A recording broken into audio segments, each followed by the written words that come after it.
Well, hi there. You're watching and or listening to North of Weatherfield, a Canadian Coronation Street podcast. And this week we're going to be talking about episodes that aired in Canada from April 15th to 19th. So if you haven't watched those yet and you want to, don't listen to this. Shannon's talking quietly because we're in a public space. It's my favorite thing, podcasting in public. I love it so much. Oh, wait a minute. We got to do the thing.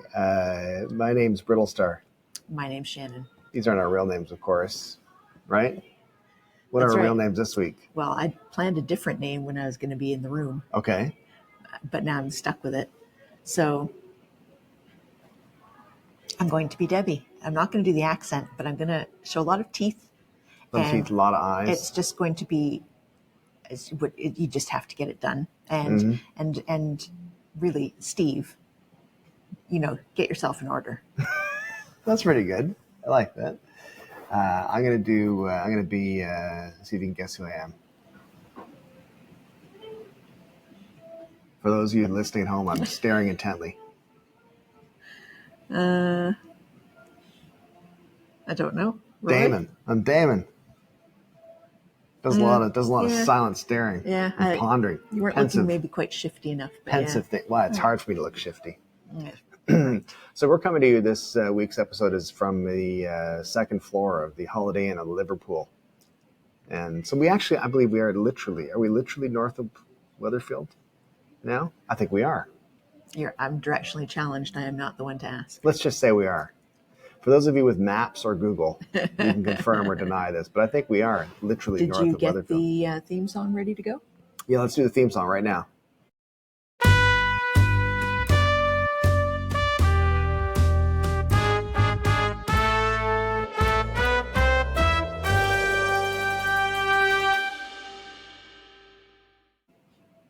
Okay, that was great, wasn't it? Are you inserting it? Or I'm going to insert it. All right. They've just watched it and or listened to it. That's great. Yeah. Lucky them. Yeah. Okay. This week we are going to be talking about Lauren. And by Lauren, we haven't seen Lauren this week. So I mean Max, Bobby, Sabrina, all the people around Lauren. Okay. We're talking about Roy. Going to be talking about Cassie and Evelyn. Yeah. We're going to spend way too long talking about Damon, Sarah, Harvey. Yeah. And Dee Dee. Yeah. About Paul, Billy, Summer, and Todd. Mm-hmm. And about Jenny, Daisy, and Christina. Okay. Daisy's mom. That's pretty good. That's a lot. I know. You sat and wrote all these notes. I know. These notes. These are the second round of notes. Oh, it changes how we look. We look better if the notes are on screen. All right, so let's start. We'll start with the Lauren stuff because that was mostly at the beginning of the week. I'm ready. So the Gazette article came out talking about Lauren and about her Ovid's sex work. Yeah. Bobby thinks that Sabrina had told the papers about that side of Lauren. They're concerned that if people know that she was engaging in sex work, that maybe they'll care less. She's now no longer this sad, tragic, missing 17-year-old. Right. Now they might lose sympathy. Yes, exactly. And Max doesn't think it's Sabrina, but he's also like, I don't know, maybe. Could be. Sabrina says, no, it wasn't me. Then Nina says that loads of people probably recognize Lauren's picture from in the appeals, and we're like, yeah, no, I saw her on Ovid's. Mm-hmm. That's probably how it got out there. So Max very magnanimously tells Sabrina he no longer thinks it's her, and she's like, yeah, you're dumped. I'm out of here. Yeah. So Sabrina dumps Max. Yeah. And I mean, didn't seem like a match made in heaven. Didn't seem like a love match. It seemed pretty temporary. It sort of felt a bit like two 13-year-olds going out, which really just meant they hung out with their other pal a lot. I feel Sabrina seemed young for Max anyway. Yes. Anyway. Well, I mean, she hadn't been to juvie like Max. Hadn't been ageism. Worldly like Max. Exactly. And Roy, where I added my Roy notes somewhere. There we go. Roy refuses to read the article about Lauren. Yeah. Because he's like, I don't want to know about the sex work that this 17-year-old girl who worked for me did. Like, that doesn't sound like something I want to read about. But then also we had an episode that started, it was very confusing. It was all sort of dark and smoky, and you heard Nina calling Roy's name. And then later on in the episode, she's like, oh yeah, do you not remember I had to get up in the middle of the night because you'd put a frying pan on and left it. And we remember he used to sleepwalk. Well, so Roy said my sleepwalking must be coming back. You don't remember sleepwalking? Yeah. Because of the stress. But it was just weird because it was a weird way to start the episode. And then not really. And then it only lasted 30 seconds. It seemed like a lot of attention for an inconsequential event. But then my other thing is with Roy's fastidiousness. Yeah. So he woke up in the morning. It must smell like smoke in the flat. Yeah. Like burning whatever. Yeah. Did Nina scrub the pan that he was burning in the middle of the night so that everything was put away by morning? Like it seemed, everything about that scene was a bit weird. And then also coming out of the cafe, Roy gets ambushed by a rando in the street. Mm-hmm. I'm not quite sure why Dee Dee, Alia, and Nina, none of them just like dragged him into the cafe and shut the door. Yeah, I know. Why wouldn't they do that? Just put a door between them. They just kept letting him say, I have nothing to do with it. I didn't do anything weird. Basically getting him almost to be saying something else weird. Yeah. That doesn't seem like good lawyering. Weird. Doesn't seem like good lawyering. Weird all around. Especially for a guy who's concerned about how much, understandably, his lawyer is going to cost. Yeah. It's going to cost you even more to keep doing that. Cassie and Evelyn. So Evelyn, Cassie, and Daisy were in the shop talking about the Lauren article. Cassie, and who? And Daisy. And Daisy, right, yeah, okay, yeah. Evelyn was working. Yeah. And Daisy and Cassie were both in there. Mm-hmm. Daisy's commenting, saying it's really dangerous putting yourself out there online, as Daisy knows. Having had a stalker in the whole and acid an acid attack. Yeah. Exactly, yeah. Cassie takes offense to this and is like, you can't tell people what to do with their body and blah, blah, blah. She's correct. However, Evelyn was trying to say, listen, Daisy knows what she's talking about. She's saying this from a place of concern. Right. She's not judging her. Yeah. She's saying, this is where we are. And so Cassie's all ticked off at Evelyn, and Daisy storms out. And Tyrone later on tells, because Evelyn's talking about it, and Tyrone tells Evelyn about Cassie's past and the fact that basically after she had the baby, which was him, she had to resort to sex work. Right. That was just this week? Yes, all of this. It's a fast-moving week. I know, to pay all the bills and everything. Evelyn's quite horrified. Yeah. She hadn't known and feels awful. And so she and Cassie talk, and Cassie says, well, Dad knew. He found out when I was 15, and I had that 26-year-old boyfriend, and Dad found 100 pounds and condoms in my purse. Mm-hmm. And basically she told her dad everything that was going on, said that basically the boyfriend was making her sleep with his friends being, I think, just anyone that gave him money. Johnnies, I believe. Is that the term? I think so. I think it's Johns, but anyways. I call them Johnnies. I think that's on my side of town. A nickname for the condoms in her purse, actually. But that makes more sense. The boyfriend was making her sleep with his friends, basically to prove that he loved her. Right. So Evelyn is even more horrified by this. Okay. And it's like, if I'd only known, I would never have kicked you out if I'd known you were going through this. Yeah. And then Evelyn also goes, wait a second. This all happened. Your dad found out that you were doing this when you were 15. And she's like, so Tyrone's father? Tyrone thinks Cassie started doing this after the baby. Yeah. It's like this started early. And Cassie's like, yeah, Tyrone's father is one of the clients. But you and I were not telling Tyrone this. We're not telling him that. Well, no, not you and I. Oh. Cassie and Evelyn. Well, neither of the four of us. No, if you run into Tyrone, don't tell him. We're not going to say anything. Yeah. Yes, so that was them. So Cassie and Evelyn were having a little bit of a better time of everything. Right. Until the pub quiz, when they were best pals in the pub quiz, and then they started arguing about one of the answers and pulled out a phone and disqualified themselves. Yeah. I also did enjoy that the Legal Eagles, basically, Adam was okay on his own because Evelyn and Cassie were arguing about everything and were really loud, so he got a bunch of the answers. Yeah, so Adam said Cassie has a voice like a foghorn. Yeah. Here's the problem I have with Cassie and Evelyn is that, going back to the fact that she didn't know what was going on and saying, well, if I'd have known, I wouldn't have kicked you out. Mm-hmm.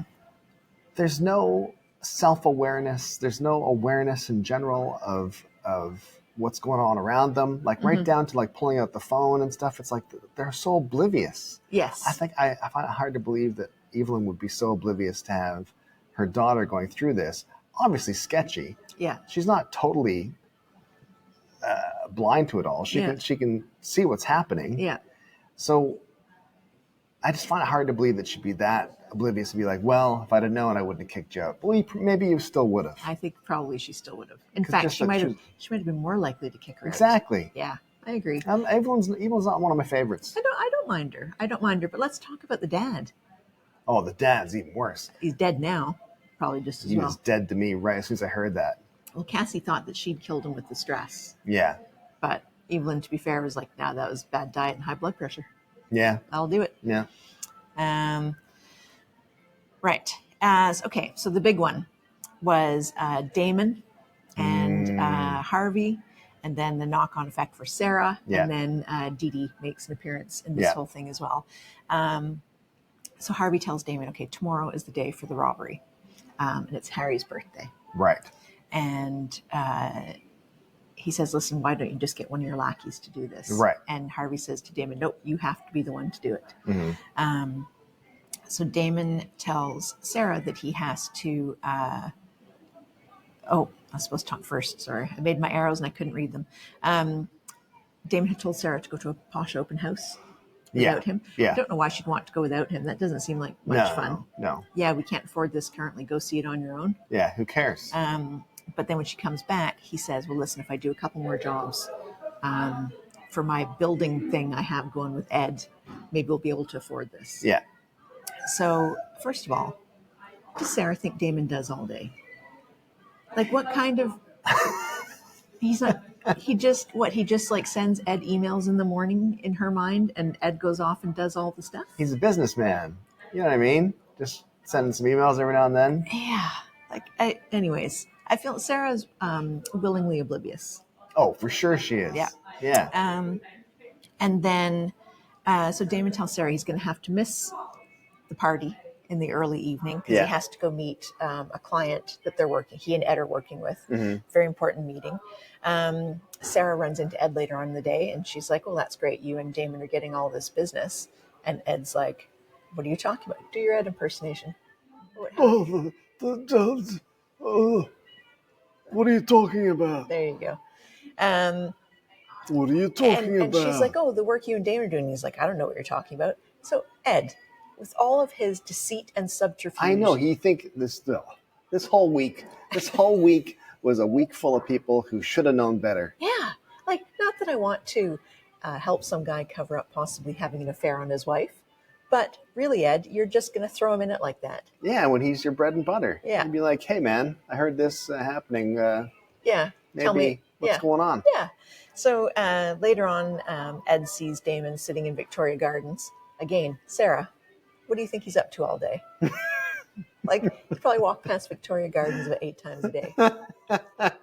He's sitting right by the gate as well. He wasn't even like sitting He wasn't tucked in under the corner like we are. He also wasn't even like sitting on his phone. He was just sitting. Yeah. Just doing what I was doing, my impersonation. True. All right. Now it's more credible. Yeah, see? Now I have the context. Yeah. So Ed goes over and he's like, who are you working with? What the heck are you doing? You're abandoning me. And Damon's like, no. It's a misunderstanding. He's like, well, Sarah told me. Right. And he's like, oh, Sarah's, it's been a misunderstanding. I'm going to be talking to a potential client and it's maybe going to happen. But Sarah overhears this. It's on one of her many strolls past Victoria Garden. Yeah. And so she comes and confronts Damon. And Ed's like, oh, sorry, I guess I got the wrong end of the stick. It's like, yeah, Ed, you did. Yeah, you did. Oh, it seems I got the wrong end of the stick. And so she's like, is this Harvey you're doing this stuff for? Is that what you're talking about? You're covering up for Harvey? Yeah. And he's like, listen, I have to do one more job for Harvey. Today was just going to be a meeting. It wasn't actually going to be the job, but it's been canceled. Yeah. And she's like, oh, that's great. Can you go pick up the party stuff for Harry's party? And he's like, perfect timing. Yes, I have somewhere to go. Disappears off. It is the job. It is the robbery. Was that the scene before he left, though, where, before he left to do that, they're sitting talking in the apartment, in the flat, and Sarah says to him, he says, I've got to go somewhere. Are you still thinking about, what are you thinking about? Is it the job you're doing for your brother? Like, what else they got going on? Also, here's the thing that makes me have even a bigger problem with Sarah in this whole thing. When Simon got involved with Harvey, he was running drugs. Yeah. Damon is involved in out-and-out robbery. Like, talk about no victimless crime. Yeah. Do you know what I mean? Yeah. Like, that's not that I'm condoning people running drugs, but do you know what I mean? Like, I get how people get caught being the middleman and that kind of thing. And, sure. And whatever. But she's like, oh, okay, a robbery. Yeah, well, don't do it anymore after Don't this. do it. This is the last one. Promise? I don't like the fact that everyone is like suddenly kind of chummy with Damon. I did like that after everything fell apart, Sarah said to David, do you like Damon? And he said, well, I liked him, but it's just better than the other guy. I don't like him I don't like what he's doing. So Damon goes off to do this job. And we're learning about the weapons they use in Britain, since they thankfully don't have many guns over here. Yeah. So this robbery was held with multiple sledgehammers. Yeah. So someone went in and bought 3 sledgehammers. I think that's a good throwback to the days when you had to be fit as a criminal. No, right? Can you imagine trying to pick that up and swinging at someone, running up to someone, just even waving running it? Away?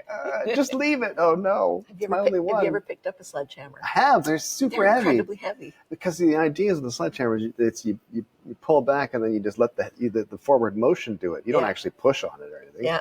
That was me holding that. Is that how you're holding it? Yeah. As a finishing sledgehammer, was it? Yeah. Delicate way I could hold a sledgehammer ever. So they go to do the job. They're going to be robbing an armored vehicle. Yeah. The driver's supposed to be in on it. He's going to take a cut. So there's going to be the two guys in the car, Damon, Harvey, and then this driver. Yeah. But they have to make it look convincing. Yeah. Because CCTV, witnesses, all that kind of thing. All that kind of thing. So they go up with their sledgehammers and they tie the guy up, and they're in the armored vehicle. And then one of the guys says, all right, let's bring it down from splitting it 5 ways to splitting it 4 ways. They're going to kill off the driver. And Damon's like, no. Didn't sign up for that. And Harvey didn't say that that's supposed to happen. Yeah. And the 2 guys were like, tough luck. Yeah. And then they were like, maybe we should take Damon out. Then we can split it 3 ways. Yeah. So Damon sledgehammers one of them. Right in the gut. And then he got a better response than I thought for that, because he swung it, but I think it being hit with the sledgehammer, unless someone was like really winging it at you, you'd kind of like pull back because you'd see it coming. It doesn't cut through the air. He's strong. He's able to actually not just make it. You're just one more woman suckered in by his steely brown eyes. And they hear sirens, and so they all go to jump in the car, grab the money, and then Damon throws a hammer in. He grabs a bag of money, and he's like, I'm going to increase my odds. And he takes off running instead of getting in the getaway car. He said it was insurance. I didn't quite understand that. I was like, what kind of insurance is that? I think the idea was all the money is not with these guys, plus he's not going to get caught with those guys. So now they have to catch 2 lots. Right. Yeah. I did think he ran for a little too long down the road wearing his balaclava. Yeah. Yes. I agree. Yes. Because there was a car coming down the street the other way. Yep. You're like, did you see anything? Yeah, I saw a truck take off. I saw a dude with a balaclava on. Yeah, sprinting with a bag. With a black bag, probably full of money. So he shows up at the party late. Sarah's all ticked off. She's like, you did the job, didn't you? And he's like, we'll talk about this later. So she's ticked. And then within about 3 minutes of everybody leaving the house, Harry wants ice cream. And he's like, let's go for ice cream. And then Sarah's all like, okay, things are all fine now. That's all we needed. Oh, Sarah. And then they're walking back, and police swoop in. Yeah, they swoop in and they arrest him. And he says, go to your mom's, take Harry, because, of course, they ransacked the flat. And all the family basically tell Sarah, yeah, what'd you expect? Yeah. They're unsympathetic. But Todd and Adam both come and check in on her exes. Yeah. Yeah, which is kind. Which is fine, especially for Adam, considering he was told, he said, I have a gift for Harry for his birthday. Can I come around and give it to him? She's like, ugh. If you have to, you can come for 5 minutes if you have to. It's like, we're not only 2 months ago that she was saying, you're Harry's father. Yeah. And of course you can always see him. Does she think this is some kind of soap opera? Who's Bethany's dad? Is he still in the picture? Nah, I think he was I think he died somehow. Did he? Or was that Faye? No, him. Yeah, he died. Right. In a car crash or something. So I wonder that Bethany turned out so well. And then Adam, so Damon's in the interview room, and in walks Dee Dee and Alia in some kind of that was the weirdest scene. Okay, can I talk to you about the interview room? Yeah. And the cell room? Yes. Okay. I don't want to ruin this for anyone, but I'm going to. Okay. Oh, I think I know what you're going to say about what am I going to say? You're going to say the window's painted. Yes, the window is painted because it looks like it's recessed into the wall, like it's supposed to be a big, thick prison wall. Yeah. And there was a couple of scenes I've seen it, and I thought, that's just a different color paint, because they pull the camera back, these cool camera shots. Yeah. And then instead of it wouldn't get narrower with perspective. It would just stay the same size. Anyway, I just thought you can look for that little treat now, which I appreciate. I think we should do it in our house. That's a great idea. Yeah, you get that real sort of deep wall look. Yeah, yeah. And we could put paint tchotchkes on the edge of it. With the right angle so they don't fall off. Yeah, exactly. Yeah. But what did you think about Dee Dee and Alia standing there? Dee Dee was almost being cocky about the fact Adam had sent her. She was putting on, I think she was bringing forth some of her American style to it. But I thought she was being a little bit like they're crime-fighting superheroes. Yeah. Like they were both of them. And I think especially showing up, you remember Alia, my intern, is that what she called her? No, trainee lawyer. Lawyer. Which is a phrase in the UK. Yeah. I'm not sure if it can just be someone who hasn't been to any kind, even like a law college. But also, she announced it like it was like a good thing. This is my trainee lawyer. She's come to help you out as well. As opposed to saying, oh, by the way, this is Alia. She's a trainee lawyer. Right. It's like, I brought a trainee lawyer as well. Right. Really keen. They know more than I do. Yeah. And then she also went to great pains to pull Sarah aside after and say how Damon had basically saved the life of the driver by doing this, and that he had he's not going to turn Harvey in, but he is going to turn the other guys in. Yeah. And he's sacrificing himself to keep Sarah and Bethany and Harry safe. Yeah. Because otherwise Harvey's going to keep coming after them. Yeah. Do we think Dee Dee's sweet on Damon? Yes. Because Joel's Damon? Gone. Yeah, because Joel's gone. Yeah, absolutely. I think she's sweet on Damon because she thinks bad boy, and I think that's maybe part of the cockiness when she came into the cell. Mm-hmm. She was like, I'm kind of a bad girl. Yeah, he's going to be beholden to me. Yeah. Dee Dee. Her hair did look great, though, in that scene. I am enjoying the gray highlights, sort of. Oh, yeah, but then she had it all straightened out in that scene. Mm-hmm. It looked good. I agree. All right. Paul, Billy, Summer, and Todd. There's so many notes that I want people to know who are listening and watching to this. Shannon sat on the bed in the hotel room here in Liverpool for about, 4 or 5 hours writing notes. It wasn't that bad. We had to binge 4 episodes yesterday. We did VPN our way into CBC Gem yesterday so we could watch the episodes. Yeah. This week we're going to keep caught up better. Yes. Yes, we are. We're going to try to. Yes, we are. So Billy's been avoiding telling Paul that his speech is getting worse. And Summer is like, you have to tell him. What's the point of not telling him? And so then Billy, really not good at keeping secrets for a minister. It takes him about 8 seconds to blurt out to Summer about Paul's MAID plan, his plan to take drugs to end his life and to have Billy help him with it. Yeah. And Billy says to Summer, I'm afraid that if I tell him things are getting worse, he's just going to end it. He's going to decide it's time. Yes. Which is a reasonable worry. It's an understandable thing. But it thing. needs to be discussed. It needs to be brought forward. Yes.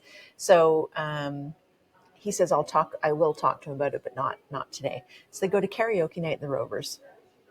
Paul decides to go up and sing, smashes it. Did a great job. Does a great job, especially compared to everyone else's singing. Yeah. And his voice is a little slurry. Yes, and he doesn't notice that when he's singing. Right. But nobody cares. Everyone's looking at him thinking, yeah. Yeah, everyone's loving it because Billy was up with him too, singing with him for a bit. They know the deal. But then Paul does that thing that I hate most in the world, where as soon as something's done, he just watches it back on the video. So he was still in the Rovers watching himself while I think Gemma was performing. Other people were performing. My dad would do that all the time with home movies. Yes. My dad's dead. Look where that got him. Look where that got him. Exactly. And so he notices a slur in the singing. Mm-hmm. He gets all angry at Billy for not telling him, and he gets Gemma to help him storm off home. Yeah. And they go home, and Gemma's like, listen, do you think maybe you're overreacting? Obviously, Billy loves you, and he's doing this to help you. And she says, listen, maybe it's time to start recording all those phrases for your iPad thing. Yeah, so you can talk after you got So he does that. So that was Gemma. That was nice. Voice of calm and reason. You know Gemma. Tower of strength. Yeah, exactly. And so then Paul and Billy discuss it all. Billy says, I was afraid you were going to just end it. And he says, no, I'll say goodbye before I do it. Yeah. And he says, if it comes down to it where I can't speak anymore, if I put on Oh Happy Day, which is the song from their wedding, that means it's time. Which means he can never play it until it's time.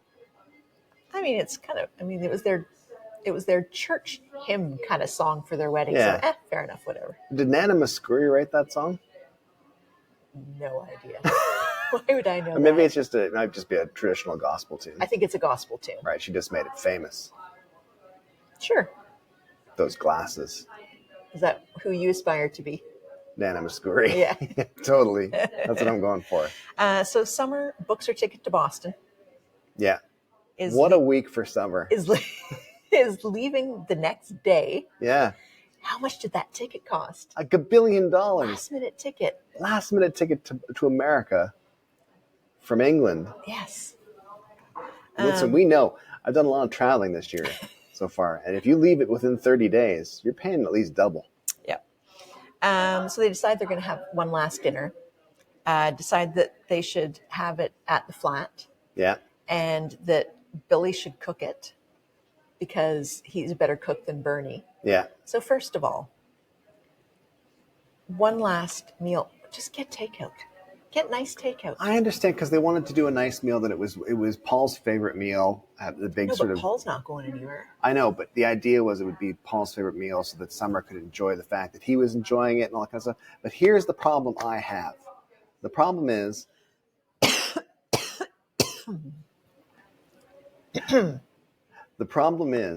that they used to be back in the day, not that long ago. They would rely on Coronation Street as people leaving their phones somewhere as plot devices. Yes. Right. Oh, I forgot my phone at home, and now this happened. Now I'm kidnapped. Yeah. Or more traditionally, if you got into a car, that was always a bad scene. Yes. If they filmed you away from Coronation Street in a car, it's never going to be good. It's not going to be good. Yeah. But now it seems like this past week was all based on obliviousness. Right. Everyone just being oblivious. Like, what's his face? I've just lost his name. Paul's partner, Billy. How can Billy not be aware of the fact that, listen, his speech is going, I know the next step is probably eating. I should maybe confirm. Maybe, and also, maybe I should be going to this appointment. Maybe that's more important than me peeling potatoes. I mean, he cuts a fine figure in a sweater, a tight fit sweater and an apron. He does. Yeah. He does. Yeah. But it's too much. But he's home cooking and drinking wine while they're at this super important meeting. Yeah. Yes. That was just, I didn't like that. No. So at the meeting, the I guess therapist or the technician confirms his speech is getting worse. They do some swallow tests, which was interesting to see. I know nothing about that stuff. And they basically said, okay, you have to have all your meals pureed now. And I was thinking, it's one of those things. It's not like, if your doctor said, okay, you can never eat meat again because you're salt, I don't know, whatever. Right, whatever. You'd be like, okay, I'm going to have one last steak. Yeah. You can't have one last non-pureed meal because that could be the one that kills you. That could be the one that kills you. So, yeah, for sure. So he was saying how he really wanted a kebab, but that wasn't going to be not going to happening. Yeah. They get back to the flat. tell Billy and Summer about the swallowing thing and the pureed. And then I take it while his mom's helping him in the bathroom or something. They just package up all the food for the homeless without discussing it with anyone. Again, obliviousness. Yeah. What's going on? Yeah. Like, what was Paul's dinner supposed to be? What are these people's lives like that Summer has just found out all this stuff and just taken off to Boston?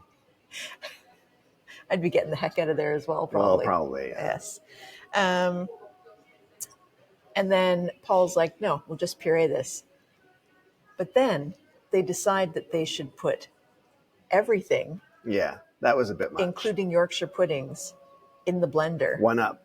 You thinking they should have pureed individual segment of the meal? Yeah, or here's maybe the turkey. Here's the potatoes. Maybe put some of the gravy in with the chicken before you puree it. Yeah, like do like a real baby food as opposed to like doing a mixture like when you would melt a bunch of crayons together and just get brown. Exactly. Yeah. Exactly. Yeah. And then I also thought it was weird. So there, she was like, I know what we're missing. And she took his and went and scooped some of the apple pie filling into it and pureed it. And he was like, oh, I actually enjoy this. And she's like, well, when you were a baby and you ate baby food, you didn't like it. Unless it had the stewed apples mixed in. Yeah, mixed in. I thought it was a bit of a weird thing to bring up because it was a bit not condescending, but kind of condescending. A bit insensitive. Insensitive, but at the same time, she came from a very sweet place. Because she said at the end of that little phrase, she said, and I'm glad to be able to do it again. Yes. That was like I get that. And he understood that too. He understood that, but also it's like he has a decent palate as an adult. He's not a fussy eater as an adult. No. So, anyways. But I think it was her way of saying that she saw him in and she'll see him out. Oh, no, I'm more saying the whole idea of them just pureeing it all together. Oh, that was foolishness. But I mean, I'll give them the cut them slack for the first time they've done that. But again, obliviousness. Yes. Just take a breath, Billy. Okay, Summer. Take a step back. Summer leaves. Yeah. She heads off. Paul and Billy are back up in the flat. They're getting all cuddly. Yeah. Of course, Summer's always lived there since they've been a couple. Yes. Now they got the place to themselves. And then Todd lets himself in with Summer's key because there's only 3 keys for the flat. And if Summer's going away, she's got to hand it to someone. It's going to be Todd. But to Todd's credit, he came with 3 kebabs, 2 bottles of wine, and said, get the blender out. Let's puree one of these kebabs. Yeah, so that was nice. So I think Todd was. I do like the fact that Todd was very much like get her done, sort of like that's okay. Let's just do this. Yeah. This is what we have to do now. This is what we're gonna do. Yeah, I agree. Lastly, this has been a lot. I hope everyone's been listening to this. Who's listening to this has been enjoying the fact that it's like we're in a secret corner of a hotel conference room because we are. Daisy, Jenny, and Christina. So Christina is Daisy's mom. Yeah. We've met before. It was a bit of a nightmare. Yeah. So Jenny and Daisy, for a start, they've been arguing over events and everything. Jenny is not enjoying the fact that Daisy is starting to assert herself more as a co-owner. There's some jealousy, I think. Because to everyone else's knowledge, only Jenny is the landlady and is the owner. Yeah. And it had been hidden that Daisy was. Yeah. But then when Daisy couldn't handle that anymore, it came out that Daisy was a co-owner as well. And they said, where'd you get the money from? Daniel said, where'd you get the money from? She said, oh, my mom lent it to me. Yeah. So everyone thinks that Daisy's mom lent her the money. Yeah. Not a good thing to have Daisy's mom then show up. To show up without her being in on the story. Yes, because she is blabbermouth and she's always broke. Yes. So it didn't add up anyway. Yes. Yeah. So Jenny and Daisy freak out at the idea that she's coming. Yeah. And they decide they have to do whatever they can to stop her. Daisy's literally waiting outside the pub to stop her because she's not answering her phone calls. Yeah. Drags her into the cafe and books her a ticket to Amsterdam. Yeah. So that she can go there because she's had to leave her flat. She's like, go to Amsterdam, find a friend there. And her mom's like, okay, sure. Sounds great. Like, okay, great. Yeah. Which speaks to her character. And going to the next part of it. Well, she shows back up at the Rovers because her passport's expired. Obliviousness. And they're saying, okay, well, you have to leave anyways. We'll put you up at the hotel for a night. And then you've got to go. And Ryan comes out and is all, hello, Mrs. Daisy.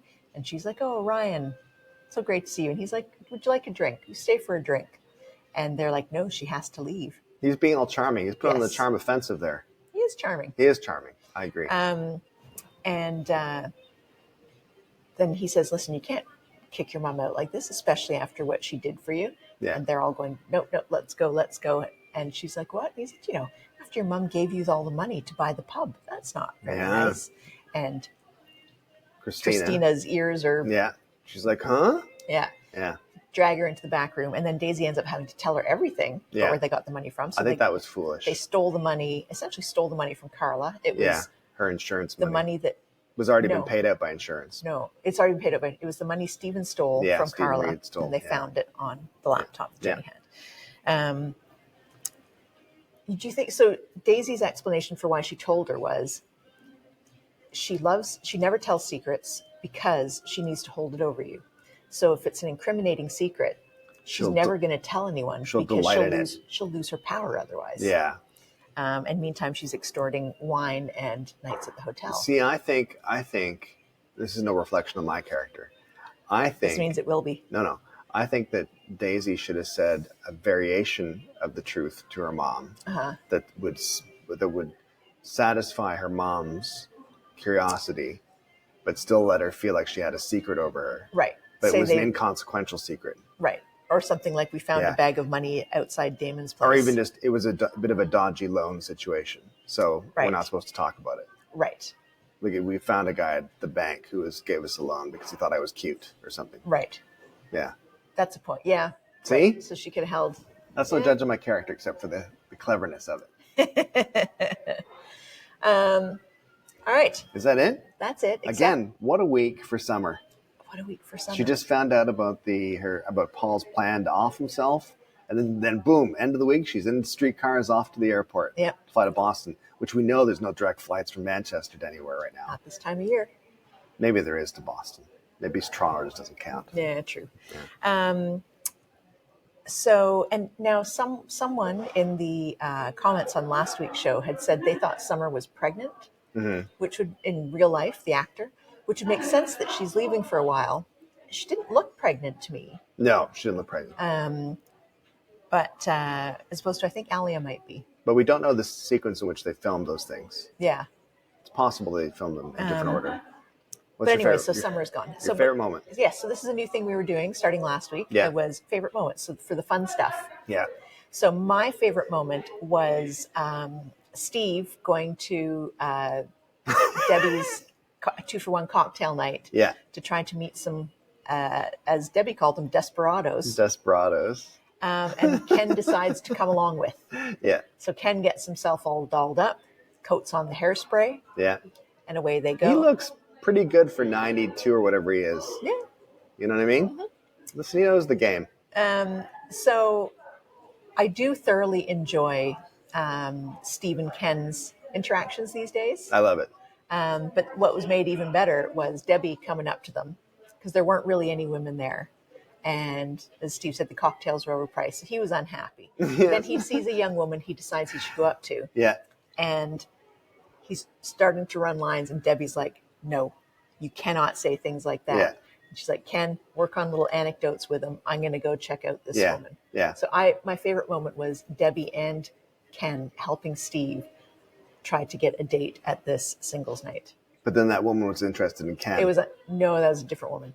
Oh, that's right. The other woman had a partner come in already. Yes. Yeah. I also liked, it was one of my favorite moments was that same scene where Steve says, this place is dead and the drink's overpriced. And Debbie says, the place is dead and the drink's overpriced. He went, yes, and yes, which was good. I thought that was pretty good. But my favorite moment, I think, was David in the VR headset. Because he was being a real uncle. Right. He was being like, oh, I'm goofing around. Look at me. I'm being goofy. I actually liked that. And he looked mad with the thing across the top of his hair, and his hair was all sticking out the sides. And also because the three kids, Lily and Harry and who else? There's one other little kid there. Oh, Sam. Right. Were there. And he said, you suckers can't play it because you're all under 13. Yeah. That's good. There you go. So thanks so much for watching and or listening. Remember to subscribe at weatherfield.ca. And you'll get an email notification every time there's a new episode, or of course on your favorite podcasting platform. How much does it cost me to subscribe? For you, Shannon, nothing. How about for them? Still nothing. There you go. What Totally can you free. do if you subscribe? Then you get to add to the comments in each post on Substack under weatherfield.ca.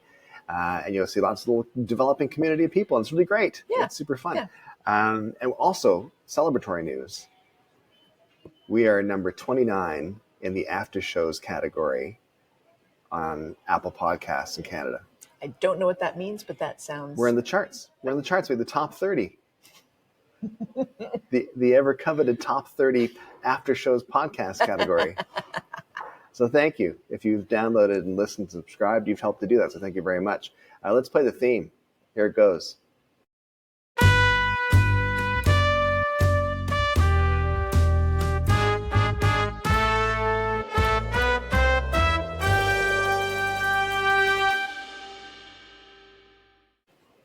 That's pretty good, eh? I'm cutting the theme in afterwards. Thanks so much for listening and watching. We'll see you guys next week. Say something, Shannon. Bye. Be quiet. I'm whispering into your microphone. Oh, don't do that. Not just talking into your chest. Don't do that. Oh.